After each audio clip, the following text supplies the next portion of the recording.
Well, it was a good time at Baylor last night. Great turnout, respectful audience, no outbursts or anything of that sort. A peaceful event. That could be because the university, from what I was told, they counter-programmed the event. Um, they were holding something called I think it was a love dinner or a love feast or something like that, and which again, from what I was told, was advertised as an alternative to my speech. So I think the idea was to try to siphon people away from what I was doing, but we still packed the house and it was great.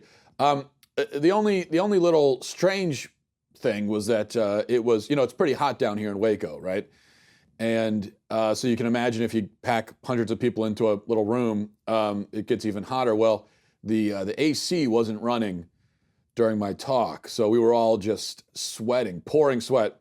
And then, strangely enough, as soon as the talk ended, the AC kicked on, and so kind of weird. I mean, maybe just a coincidence. I don't know, but a little strange. Don't want to get into conspiracy theories, but who knows? Anyway, my next stop will be the Standing Up for Faith and Freedom conference at YAF headquarters in Reston, Virginia, and then I'll be at Embry-Riddle University in Daytona Beach on April 16th. So I hope to see you there. Now, hopefully there'll be some AC cranking there in Daytona Beach, though. Now, a bunch of things to talk about. Let's start with this. Some news from Bernie Sanders. Very, very exciting news from him.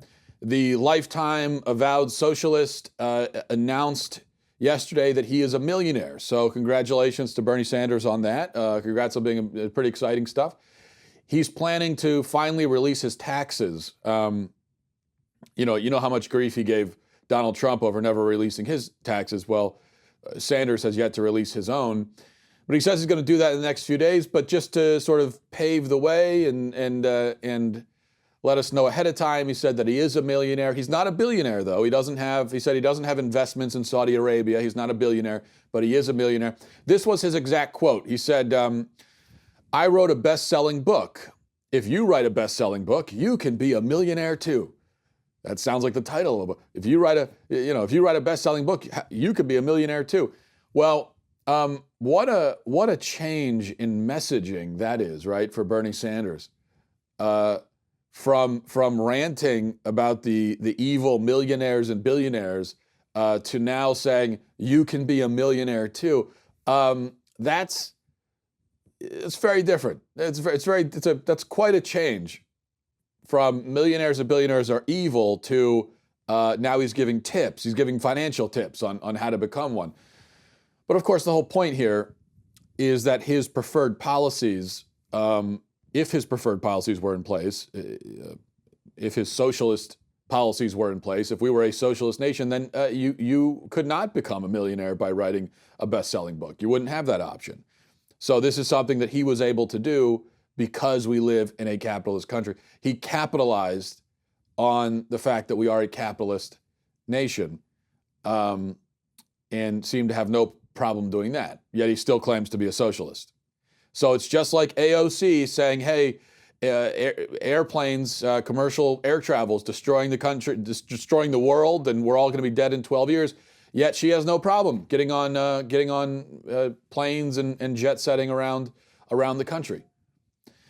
Now, I don't personally begrudge anyone going on an airplane or becoming a millionaire. I think it's great that people are able to do that in this country. I think it's great that people are able to become millionaires. I think it's great that you're able to become a millionaire, not just by writing a book, but by writing a bad book, like the one that Bernie Sanders wrote. I think it's amazing that it's that easy. Like, you don't even have to be good at anything. You can still become a millionaire. Like Bernie Sanders, what exactly is what is he good at? What's his thing? What is his skill? What's his talent? I'm not sure that he has one, but he was still able to become a millionaire because of our free market system. I think that's great, as a capitalist myself, but Bernie Sanders is not a capitalist. So I would think that this would have to destroy his campaign, right? I mean, I don't see how he survives it. And it's pretty sad when the fact that you're financially successful is some sort of scandal that can harm you politically. But it shouldn't be that way, and for most politicians, it wouldn't be. But that's the situation that he set up for himself. He's the one who's been going around decrying wealth, and he's going to have to face the music. Someone said to me yesterday, I made this point, and someone said, well, how could you criticize Bernie Sanders for being a millionaire when Donald Trump is a billionaire, and you're not critical of that? Yeah, except that Donald Trump wasn't going around and saying that there's anything wrong with being wealthy. Quite the opposite, actually. So if you're a capitalist and you're open and proud of it, then fine, be as rich as you want. But if you're a socialist, you can't go getting rich on us, can you? So I think this is going to hurt him. But at least Bernie can go home and console himself by rolling around in a huge pile of money. Okay, let's take a look at this real quick. Our friend Ilhan Omar was speaking to a Muslim rights group, and she characterized 9/11 in kind of a bizarre way and a troubling way. Watch this. CARE was founded after 9/11 because they recognized that some people did something and that all of us were starting to lose access to our civil liberties. Some people did something. That's how she categorizes 9/11. Some people did something. That's pretty incredible. This woman is just so consistently vile. It's almost impressive. And I'll tell you this, if I were a Muslim, I would not be a fan of Ilhan Omar at all, because she seems determined to fulfill every negative Muslim stereotype she possibly can. She's constantly complaining about Jews. Now she's downplaying 9/11. I mean, every stereotype she can think of, she tries to affirm. This is really incredible. This is not just some cable news pundit or something. This is a sitting member of Congress who says of 9/11, some people did something. That is horrifying. All right, a woman by the name of Ariel Haspel, we'll just say Haspel, is under fire today. She's under fire because she committed the sin of, get ready for this, because she did something pretty horrifying. Here's what she did, this woman. She opened a Chinese restaurant, and the restaurant is called Lucky Lee's. And this is a sin because, as I'm sure you've guessed it, Ariel is white. Gasp. And she sinned further by endeavoring to make clean and healthy Chinese food. She said in a post online that a lot of American Chinese food is unhealthy, according to her. And she said it makes you feel, quote, bloated and icky. And so she wanted to make food that doesn't have that effect. Now, as someone who has, myself, eaten probably 8 or 9 tons of Chinese food in my life, or even just in the past, say, 2 months, I can confirm that, yes, bloated and icky is probably a pretty accurate description of how you often feel after indulging in some, General Tso's chicken or Kung Pao from your local Chinese place. That doesn't stop me, of course, I still eat it, but I think that this is sort of undeniable that American Chinese food has that effect. I can't speak to, authentic Chinese food in China. I've never had it, but that's the case with American Chinese food. Yet it is very racist, apparently, for this person to say that, and the fact that she's white in opening this Chinese restaurant in the first place is racist. The name of the establishment, Lucky Lee's, is racist. The fact that she accused other Chinese food of being unhealthy is racist. All of that is racist. So a bunch of leftists decided to get together and, of course, destroy this woman's business. Because, hey, why not? Let's just try to tear down this woman and her business that she's been working for. To open your own business takes a lot of time and effort and capital. I'm sure this is a dream she's had for a long time, and she finally gets the place open. She's so excited, and but these people are saying, you know what? Let's just tear it apart. We'll just destroy it because hey, we got nothing better to do. Ruin her livelihood, because we're vile, ridiculous idiots.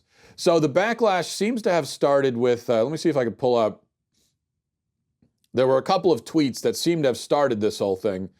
One from Lanya Olmsted, who said, who tweeted a picture of Ariel and said, "Wow, wow, wow, this white woman," pictured, "just opened a clean Chinese food restaurant in NYC called Lucky Lee's. Not only is she using Chinese food stereotypes / naming, she is shaming traditional Chinese food cooking with MSG, grease, and starch."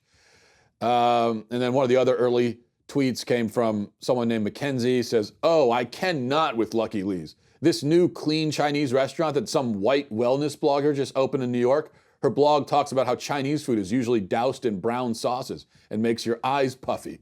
Lady, what?" And just a lot of stuff like that. A lot of people who simply cannot. They just cannot.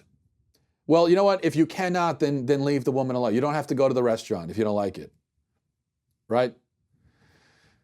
And again, is she wrong about what she's saying? American Chinese food is doused in brown sauces. It is. I mean, I don't know if it makes my eyes puffy, but what are we now pretending that it's healthy or something like that?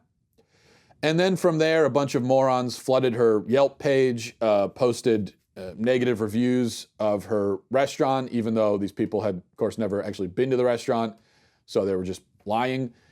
And then other websites jumped on the dog pile. The site eater.com, a food site, posted an article with a headline claiming in the headline that the restaurant is drawing, quote, swift backlash for, quote, racist language that it used. That was in the headline. It didn't say alleged racist language or some people claimed, no, just racist language. Well, what racist language? Where's the racist language? You're telling me that if you describe Chinese food in a negative way, that's racist to the food? Who are you being racist against? Accusing a certain kind of fast food of being unhealthy is not racist.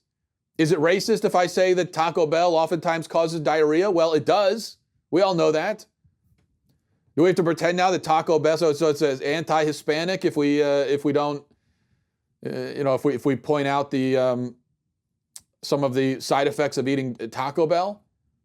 This is just so excessively stupid. And not just stupid, but so callous and cruel and capricious, arbitrarily trying to ruin this woman's life for no reason. She didn't do anything wrong. She just opened a restaurant, and that's all she did. And by the way, people are complaining that the name Lucky Lee's is racist because Lee is a typical Chinese name. Well, the woman's husband, who is also the chef, his name is Lee. So the restaurant, so I guess his parents are racist for calling him Lee. Oh man. This kind of thing, it makes me so angry because you're going after some random person. It's not like you're attacking a public figure, okay? It's not like you're, for the 9 millionth time, taking Donald Trump out of context and accusing him of racism. Well, he's the president, he can take it, but it's just a person who's excited to open a. This wasn't any conspiracy to try to, to try to be racist against Chinese people. This was she just wanted to open a restaurant. That's all. And for all the talk that we hear from liberals about, hey, live and let live and let people live their own lives. Well, as we've seen time and time again, they certainly will not take their own advice on that score. And you know what? There is, of course, a huge double standard here because we all know that if Ariel was herself, let's say, an Asian woman opening a pizza restaurant, and the pizza restaurant's name was Lucky Lou's or something like that. Well, nobody would criticize. Would an Asian person who opened a pizza restaurant get in trouble for appropriating Italian culture? No, that would never happen. Would an Indian person opening a burger joint get in trouble for appropriating Americana or whatever? No. Opening a barbecue joint? No. That would never, ever happen. You would never see that happening. So if you are anything, if you're anything but white, you can open any kind of restaurant you want, any kind of food you want. And people will, and in fact, if you are non-white opening an Italian restaurant, people would be thrilled. They would say, "Oh, this is great. It's a, diversity and everything." But if you're white, no, you're not allowed to open restaurants of typically ethnic food. It's simply absurd. And food is one of those things that cultures share, and it changes, and people have their own take on it and everything. Oh, all right. I just got to move on from that. But by the way, if you happen to be in New York, why don't you go by Lucky Lee's and give them your support? I hope this woman makes $10 million this year, just out of spite for these idiots. All right, let's check in with Slate. Slate always has intellectually engaging content, of course. And yesterday in Slate's advice column section, a woman wrote in with an interesting question. And let me see if I can pull this up here. I'm going to read the question that she wrote to Slate. I just think it's a very revealing kind of question. And the answer is too. So this is the question to Slate. It says, I'm a single woman in her early 30s. I'm attractive and have never had issues attracting a partner. But after a series of disappointing relationships, each around a year, I'm just not in the mood to engage emotionally with men right now. The thing is, I have a high sex drive and I can't fully satisfy myself on my own. The cliche is that this should be an easy problem to fix. Plenty of men want to have sex with a woman with no strings, right? Well, here are my limitations. In the past, when I've had hookup buddies, I like them, but it never really is just sex. We inevitably get to know each other better, and then I end up getting entangled with him, whether I want to or not. I also am not really into sex parties or the poly scene. So I'm not really sure how to proceed. I've identified a few bars in my town that are good for this sort of thing, but that is hit or miss for finding an attractive guy. When I tell my gay friends about this, they talk about how easy it is to find what they want on Grindr and the like, and I'm honestly jealous. Tinder and similar apps for straight people are full of creeps who have no game, and I'm afraid if I'm upfront about what I want, I'll attract even more of that type. What's a straight girl who just wants good, unattached sex to do? So this is a woman who wants to find a good guy, a non-creep. That's what she's looking for. She wants a non-creep, a good guy, decent guy, who has game too, whatever that means. But she just for sex. So she's looking for a good guy who will just use her for sex. And then comes the response from Slate. It says, it's true, even when both parties are completely uninterested in anything serious or romantic, you can still eventually end up in the bath products aisle together, debating whether your connection means anything and having moments of odd, sticky feelings towards each other. In your case, it sounds like at least some of the entanglement is coming from your end. So put reminders in your phone. Make the guys have names like Chris, Nothing Serious Johnson, or Joe, This Is Just Sex Beatty. Whatever will underscore the boundaries you've set and need to respect for yourself, in addition to expecting the other guys to adhere to. Hopefully that'll make it easier to keep a good casual connection going without tipping into what you don't want. And then it goes on from there. Okay, so a couple of observations here. Number one, if you're looking for good guys, for non-creeps, well, the problem here is going to be that good guys aren't looking to use women for sex. It is precisely the creeps who you're going to be able to pick up at bars, who have no emotional attachment and are not interested in anything like that. They're just looking for sex, and then they're going to be gone.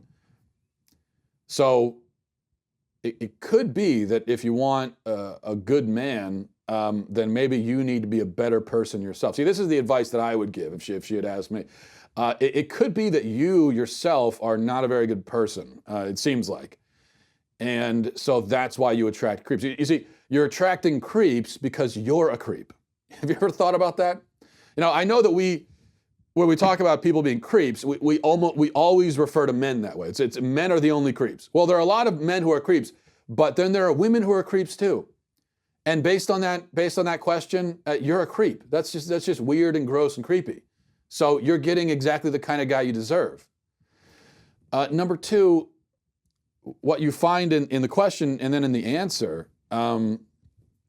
was this so much effort, right, to get around the emotional attachments that you naturally feel towards someone who you're in a sexual relationship with.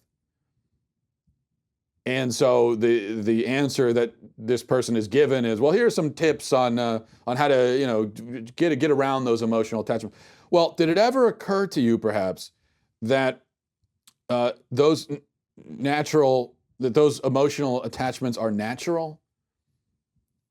Because we're human beings, we're not animals. And maybe if you discover that you can't help but feel some sort of emotional attachment to the people that you have sexual relationships with, maybe that should tell you something about the nature of the sexual act. That it's not just like shaking somebody's hand. It's not just like playing video games with somebody, right? It's more than a recreational activity, because you could shake someone's hand and feel no emotional attachment. You can play video games with them, right? You could sit and you could watch a movie with them. You could do all those things and feel no emotional attachment. But with the sexual act, maybe there's something about it that's different than that.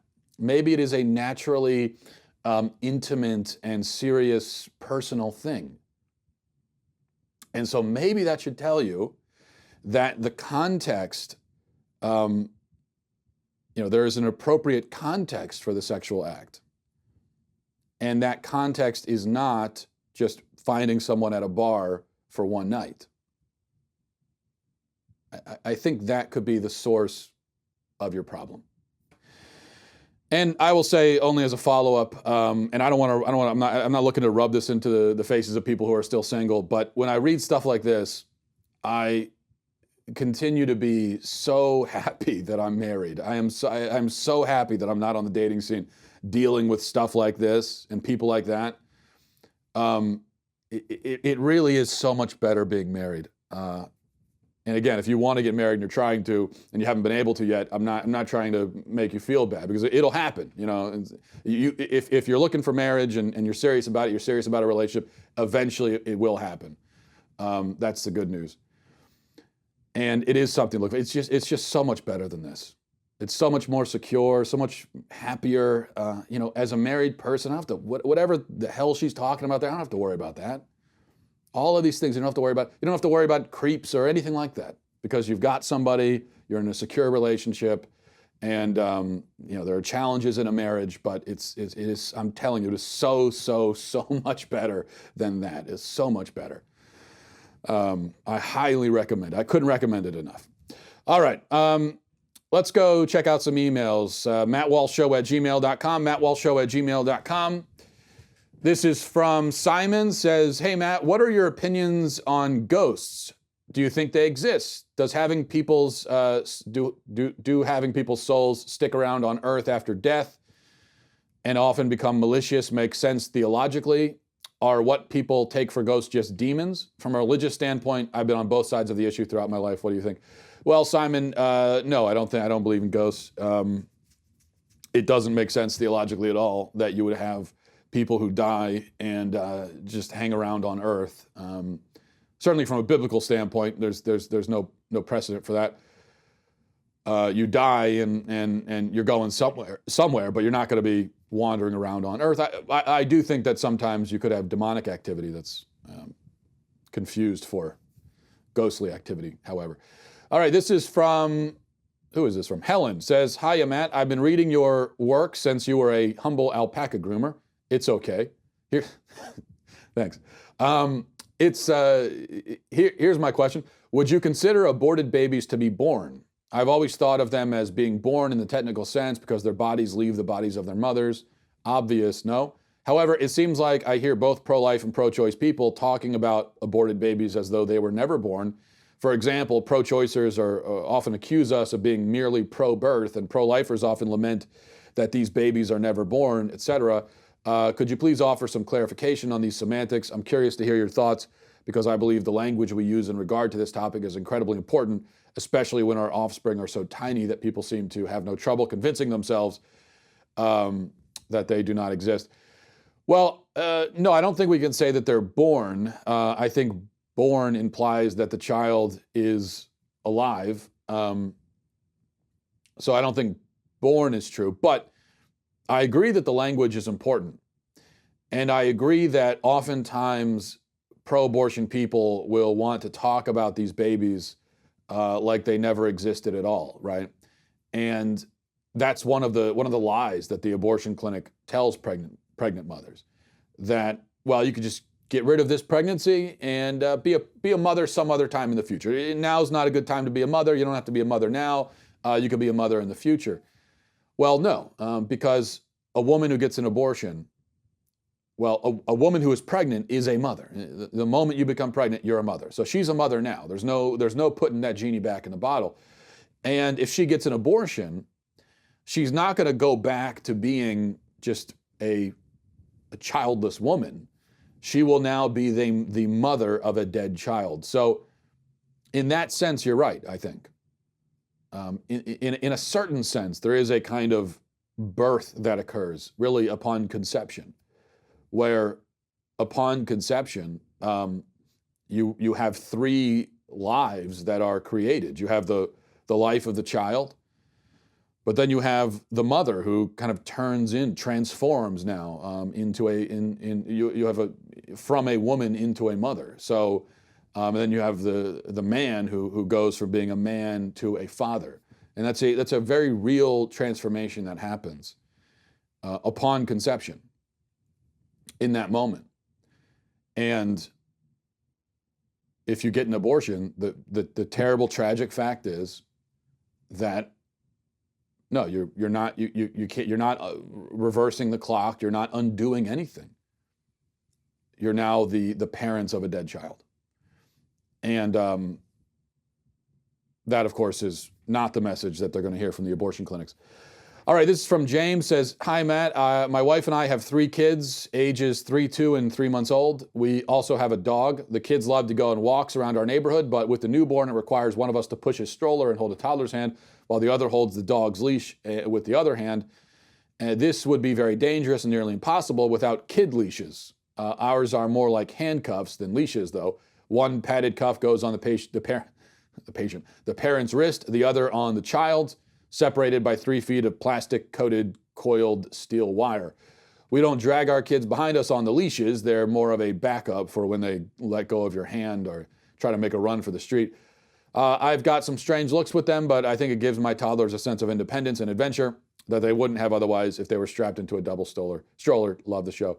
Yeah, this is why we talked about child leashes briefly on the show yesterday, and I don't use them myself. I admit that as a non-parent, I used to be very judgmental of the people who use child leashes, but now that I have kids, I understand it. Makes sense. It's a practical thing. And you're right. I mean, if there's nothing wrong with strapping a kid into a stroller and carting them around, then what's wrong with having them tethered that way? I don't really see much of a difference, honestly. Let's see. This is from Grayson, says, I listened to your episode recently on body positivity, and I think that one of the biggest things wrong with the movement is that they do not think all bodies should be positive. I'm a college kid who's in love with fitness, and I've said that I'm so body positive I don't let myself get unhealthy and overweight, and I got excoriated in a college class for body shaming. People need to understand that health is a definite range, and the vast majority of people are sedentary and fat. Harsh but true, probably. However, true body positivity is not accepting gluttony and eating themselves to an early grave, but rather taking care of yourself by eating well and exercising regularly. On another note, the BMI calculator is a very poor way to judge body fatness in athletes, young adults, and the elderly, because muscles are denser than fat, and someone like you who has more muscle than average is seen as overweight in the scale, when in reality you're perfectly healthy. I am a 6-foot male at about 180 pounds, and my BMI is still registered as overweight. That's because my body fat percentage is about 11%, which means I carry lots of muscle mass with little fat mass, thereby skewing the scale. Well, yeah, and of course I agree that it's not body shaming to encourage people to be healthy and to eat healthy. That, of course, is absurd. I do think it's also true, and we need to acknowledge that there are different body types, and there are some people who just from birth are kind of destined to struggle more with their weight, who are going to have a much harder time getting into shape, and certainly going to have a much harder time because of their body type, their body shape, going to have a harder time looking like they're in shape. And I also recognize that for me, like I've always had a very high metabolism, and so I can't take credit for the fact that I'm not. If I had maybe a normal metabolism, I may very well be obese right now because I don't have a very healthy diet, and I basically eat whatever I want. And so I can't, I have to recognize that it's a little bit. Some of us have advantages in that area that are just biological. We didn't do anything to earn them. That's just how it is. And there are also people who, are going to struggle all the more because of maybe they're of injury, and so they're not able to exercise as much. And then also women, once they start having babies, that is going to be an extra challenge. And so all these things need to be acknowledged. And we can't expect everyone to be a bodybuilder. I'm not a bodybuilder, right? We can't expect that of everyone. Not everyone's supposed to be a bodybuilder or a fitness guru or a runway model. All of that is true. However, we could acknowledge that without concluding that it's perfectly fine and acceptable and beautiful and wonderful to be morbidly obese. So as you point out, there's a spectrum. There's a scale of what is, considered healthy and normal. And maybe it's a wider scale than people thought for a long time. But definitely morbid obesity is not is way on the unhealthy end of that spectrum. And so we should be able to say that without being accused of body shaming. All right, finally, this is from Heidi. Says, hey, Matt, I have a scenario for you, and it's one that really happened. My sister-in-law's sister is a social worker at a high school. She was working with a girl who found out she was pregnant. A few months down the road, this girl also found out that she had brain cancer. Doctors told her that she needed to undergo chemo and radiation to kill the cancerous tumor, but in doing that, it would also kill her baby. Her parents, who are very religious, decided not to give their daughter the chemo. Their daughter eventually passed away a few months down the road. The baby survived. When I heard this story, I struggled with it. I struggled with it because I'm pro-life, but I was trying to put myself in the shoes of those parents, and I can't imagine denying my daughter cancer treatment, knowing that if she didn't get it, it would kill her. I should note that at the time when the daughter would have had to start the treatment, she was too early in her pregnancy to deliver. I'd love to hear your thoughts on this. Well, that's just a terrible case across the board. But as really terrible case. But as I've said before, these are the sorts of cases that pro-abortion people will often use to prove, supposedly, that sometimes abortion is medically necessary. But that is not the case. These sorts of cases, as horrible as they are irrelevant to the abortion discussion. Because if a woman is pregnant and finds out that she has an aggressive form of cancer and needs to get chemo, it would not be abortion for her to get the chemotherapy, even if it's known that the baby's probably going to die. That is not abortion. Abortion is the direct, intentional, purposeful killing of the unborn child, where you take an action for the sake of killing the child. That's abortion. Now, doing something to save the mother that will probably have the effect, unfortunately, tragically, of killing the baby, that is not abortion.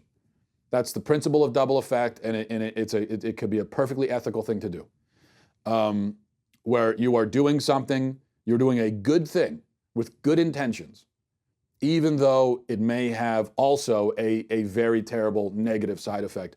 And again, that can be a perfectly ethical action.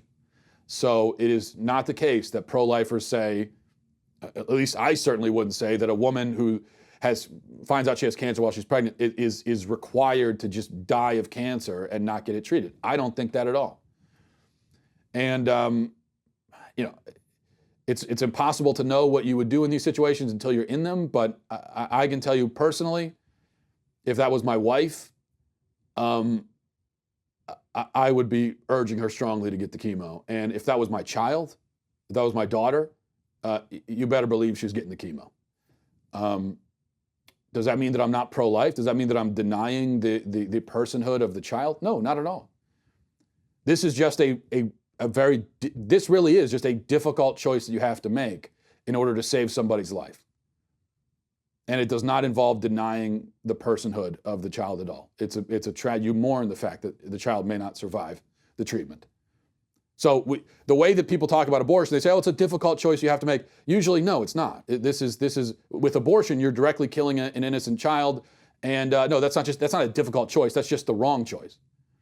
This kind of situation that you're talking about here, this really is a difficult choice where abortion has nothing to do with it, doesn't factor in. So this is kind of similar to these hypotheticals that I've talked about before, that somebody will say, well, what if you're in a building and it's on fire and there's a 2-year-old child there, but then there's also a bunch of frozen embryos and you can only save one. I mean, who are you going to save? Are you going to save the embryos or are you going to save the child? And of course, everybody would save the 2-year-old child, right? And so that's supposed to prove that we don't really consider those embryos to be human, but that's not the case at all. You're just in a situation where you have to make that kind of horrible choice. It's like if it was my wife in the burning building and some other woman who's not my wife, I would save my wife in a heartbeat. Does that mean I'm denying the personhood of the other woman? Does that mean that I want her to die? No. Does that mean I'm killing the other woman? No. It just means that I'm in a situation where I can only save one, and so I have to make that choice. And the fact that the other one dies is not my fault. I didn't kill them. It's not me. I didn't do it. It's not murder, right? That's what abortion is, murder. So we could go all day with these kind of hypotheticals. You have two people hanging off a cliff. You've got your child and someone else's child. You can only save one. Who are you going to save? Well, you're going to save your child, right? So those are the hypotheticals. This is a more real-world situation. And look, I can't judge. I don't know the situation. I don't know the particulars of it. So I'm not going to make any judgments or anything like that. I'm just saying, based on what you've told me, if it were me, my daughter's getting the chemo for sure there. And I wouldn't have to compromise my pro-life beliefs at all in making that choice. All right, we'll leave it there. Thanks for watching, everybody. Thanks for listening. Godspeed.